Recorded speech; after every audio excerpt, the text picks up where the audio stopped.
Hey there everybody, Johnny T here. Today we're going to replace the battery in this CERTINA DS First watch. It's got 200 meters of water resistance. It's got a date indicator at the 6 o'clock, rotating bezel. It's got good lume. It's a nice watch. It's got a really cool case back, screw down crown, signed crown. Yeah, did I mention it was 200 meters water resistance? Very cool. So the battery decided to die on this, which means that I get to replace it. Should be pretty simple to do. The case back on this is extremely cool, but let's take a look at that signed crown. Very cool. DS, and look at that case back. It's got a sea turtle on it. It's a CERTINA DS. One of these codes is the model number. I forget which one it is, but sapphire crystal, stainless steel, 200 meters water resistance. You know, it's probably this one, C014410 perhaps. It's 316L stainless steel. Very nice watch. I've never replaced the battery on this, but I feel like it should be pretty easy. Go ahead and get my wrench. This tool, pretty good. A lot of people don't like it. I think it just gets misused a lot. I think people don't really understand how to use this tool, and I think that's why a lot of people end up damaging their watches.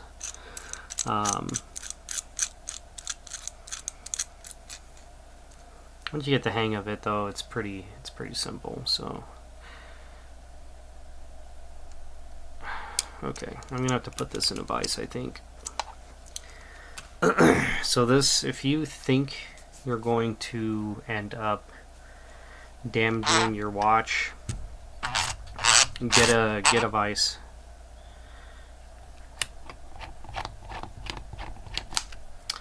And hopefully you don't end up damaging your watch.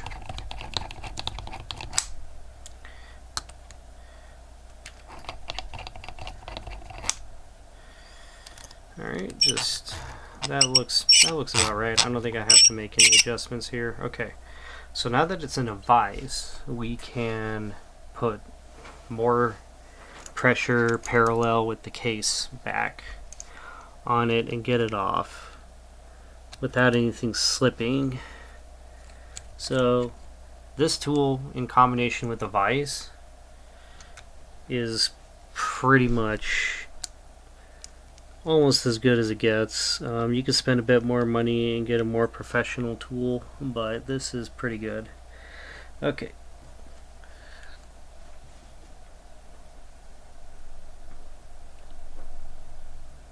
Wow, that is on there. Holy moly.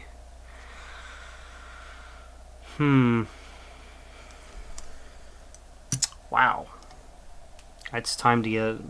Okay. I think it's time to get my most professional tool that I've got as far as watch case backs go.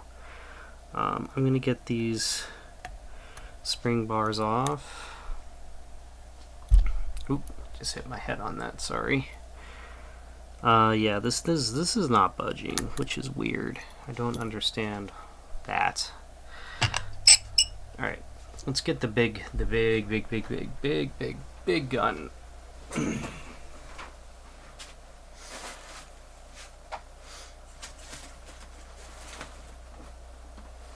Okay.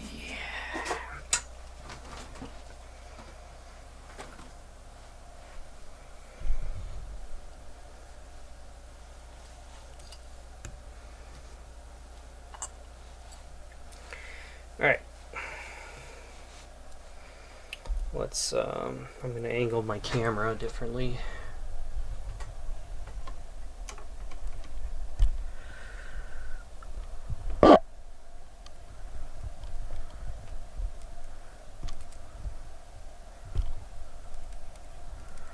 Okay, so this machine, I think they're about $100.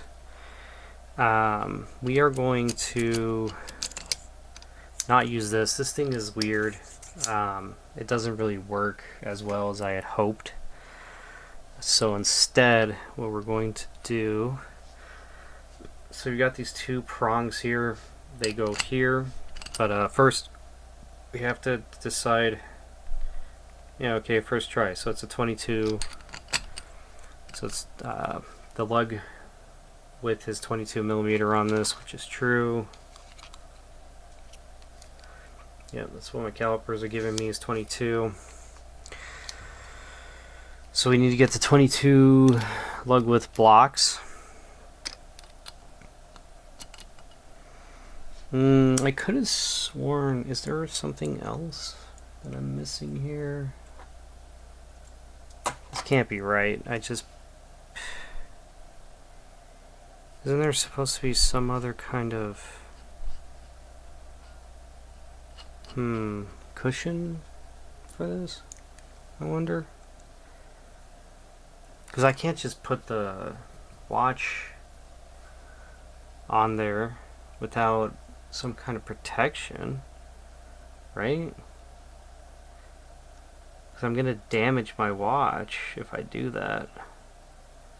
Unless the... Whoops. Unless I clamp it down real hard with these, right? So let's suspend it, I guess. Is this how it's supposed to work? Suspend the watch, like so. I think so.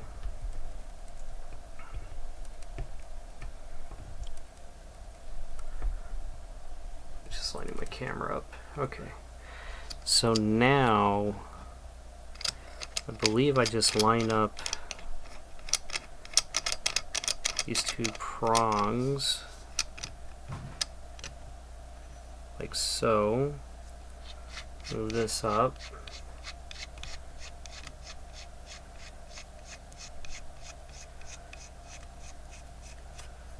Okay. Lock these in, right? Lock that in.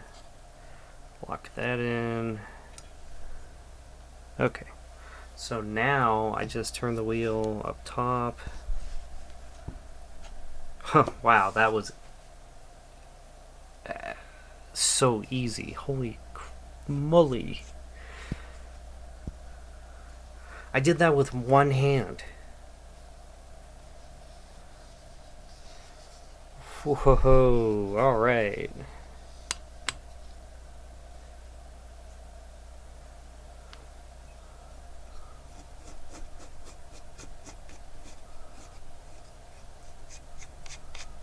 Okay, cool. And there you have it.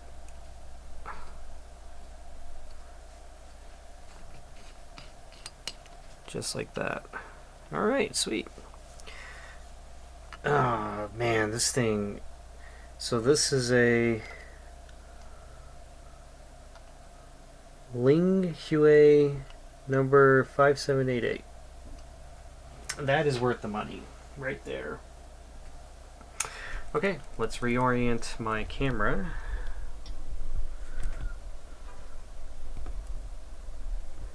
And let's continue on.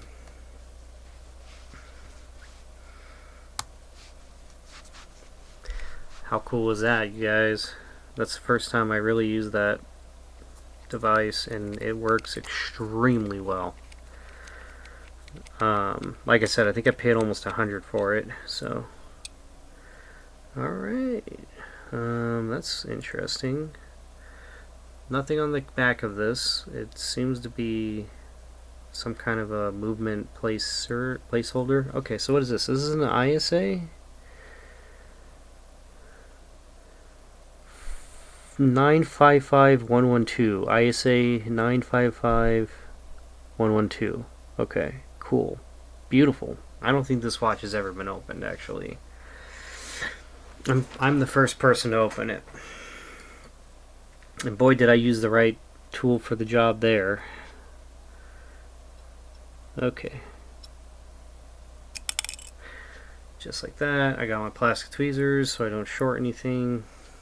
So this is a Renata 371, which I'm sure it is. Yeah, so it is in fact a 371. It goes right through. Do I have any 371s? I think I do. 371. Yeah, not too many of them. So, got a couple of loose ones in here. Let's grab that guy. Alright, 371.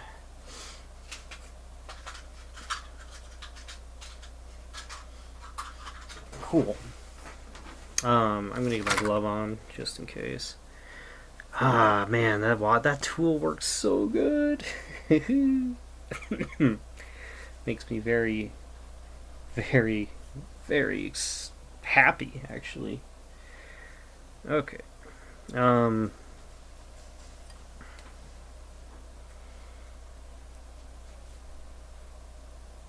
Should be pretty simple. Just drop it and then press it in going that direction against the spring tension and it'll plop right in place. Oop, I just got some gunk in here.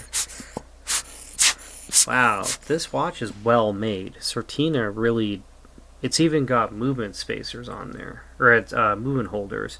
So the spacer is being held into the case, and then the movement itself is being held into the spacer. Beautiful. Nice thick gasket. What a great watch. I can understand why people really like this brand now. It's beautiful. Beautiful. And yeah, everything is just super nice. Oh, does it run? Of course it does. Look at that. That makes me happy. Okay. I do not have to get the case back on as tight as it was. So I'm just going to go ahead and just hand tighten this. So I live in a high altitude. I live in Colorado, and I'm about a mile high from sea level. And I think whenever I get a watch shipped to me, it just, something happens with the pressure inside, and it makes the gasket a nightmare. So I think that's probably what's happening with me. So anyways, this should be quick and simple. Not too tight. That's probably good right there. Ta-da! And we're good. Quarter comparison. Beautiful watch. Beautifully made. Everything about it is just top notch. I understand why people really like this watch brand now that I've worked on one. Very well made, all things considered. Wish I had a real band for it. Like a bracelet would have been cool, but no such luck. Okay, so I think I should do this from the bottom because I don't want to scratch the top of the watch. I just realized the error of my ways there. Because I could totally scratch the top putting these in. I'd rather do it to the bottom. I'd rather not scratch it at all, but that actually, I didn't even make contact with the lug there. Beautiful, beautiful, beautiful, beautiful watch. Beautiful. Did I mention that it's beautiful? Okay, let's get some dimensions now. Kind of a large watch. We're talking 42 millimeter case size. Lug to lug is 52 millimeter. We already went over the lug width, and that was 22 millimeter, because those were the blocks I had to use on my professional case back removing tool. And then it's about 11.6 millimeter thick. So beautiful watch. I'm going to clean it up and make sure that it was as shiny as it was before I started working on it, because yeah, it needs to get the shine back. This might be a ceramic insert too, by the way. Pretty sure it is. It's really shiny. Usually means it's ceramic. It takes fingerprints like ceramic does, in my honest opinion, so I'm pretty confident that this is ceramic. Ceramic sapphire 316L stainless steel. What an amazing watch. Beautiful. It's honestly, I think this watch is online, and I think I'm trying to get like 400 for this, something like that. I think it's worth every penny. It's well made enough to be worth that kind of money, honestly. 400. I mean, yeah, it's quartz. You know, I like quartz watches, to be honest. I think they're very practical, and they work well, better than mechanical in most situations, actually. Not as cool, you know. Like I've gone to social gatherings before where I'll take my watch off and show everybody the rotor in the back with the exhibition case back, and people are, you know, seem to really like that. Like there's a wow factor associated with an automatic mechanical watch, and people always seem to be really like, whoa, that's really cool. You know, that's what automatic mechanical watch looks like, and you can see the rotor move, and you can talk about how it automatically winds and how it uses the pendulum and or rotor or whatever you want to call it. And it's a conversation starter for sure. And then I get to talk about watches. Like, I feel like people learn something from me, generally speaking. I could be arrogant here. I could be talking out my butt, but I think I don't know. I like talking about my hobbies, and I think I do it well-ish, and I think people can appreciate what I'm talking about. So, anyways, enough about me. Yeah, so that's that. That's how you replace the battery on one of these, and yeah, feel free to like and subscribe if this video was interesting to you. You're letting me, so I'm putting my seconds here in this video, and then you're also investing your seconds into watching it, and that's the ultimate sacrifice, because everybody shares a second equally in the world. Everything shares a second equally in the world. So thank you so much for sharing your seconds with me, and hopefully my seconds went somewhere for you. So take it easy, and yeah, I'll see you in the next one.